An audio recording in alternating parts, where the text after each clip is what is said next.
عليكم السلام. هذه هي الحلقة 211 من برنامج لحظات قرآنية، وعنوانه اتخذوا دينهم لعبا ولهوا. الله سبحانه وتعالى يأمر بأن نعتزل الذين اتخذوا دينهم لهوا ولعبا أو لا لعبا ولهوا. قال سبحانه وتعالى وذر، يعني ابتعد، وذر الذين اتخذوا دينهم لعبا ولهوا وغرتهم الحياة الدنيا. دي الآية 70 من سورة الأنعام. كلمة ذر يعني ده فيها اعتراف بالحرية المطلقة لأي حد. يعني واحد حاول الدين بتاعه لاعب وله، سيبه، اعملوا على مكانتكم إنا عاملون وانتظروا إنا منتظرون. مش تروح تحاربه، مش تروح تقول لحد الرد عليه، مش تروح كذا. انت تنصح وتقول الحق وتقول ان ده كفر، يعني ما يفعل وما يقال هذا كفر وعظا، ثم بعد ذلك يعني خلاص انت حر واحنا حرار ونحترم حق كل واحد فيما يشاء، لان في نهايه الامر يعني من اهتدى فانما اهتدى لنفسه ومن ضل فانما يضل عليها ولا تزر وازره وزر اخرى. وذر الذين اتخذوا دينهم لعبا ولهوا. طب ايه بقى حكايه اتخذوا دينهم لعبا ولهوا؟ ده القضيه ان كل الناس دول سيكونون يوم القيامه في جهنم، وربنا سبحانه وتعالى بيحكي عن مشهد سيحدث في ذلك الوقت في يوم القيامة، وأصحاب الجنة في الجنة وأصحاب النار في النار. يقول سبحانه وتعالى ونادى أصحاب النار أصحاب الجنة أن أفيضوا علينا من الماء ومما رزقكم الله، قالوا إن الله حرمهما على الكافرين. من هم الكافرين؟ آية تانية بتقول إيه؟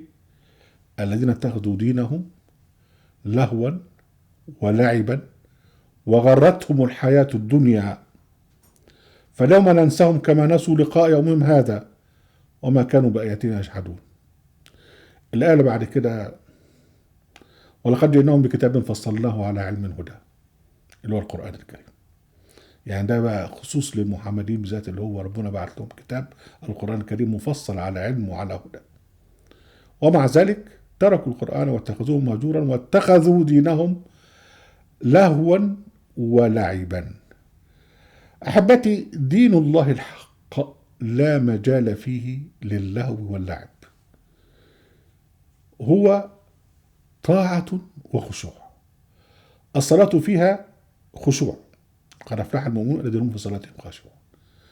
الصيام تقوى، الحج تقوى، ذكر الله تقوى، واذكر ربك في نفسك تضرعا وخيفة ودون الجهر من القول بالغدو والآصال. الدعاء خوفا وطمعا، تضرعا. فالعبادات في الإسلام لها مقصد هو التقوى وتؤدى بخشوع.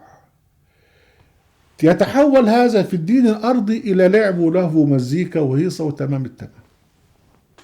يعني بيبدأ من إيه؟ بيبدأ من الزي، اللبس.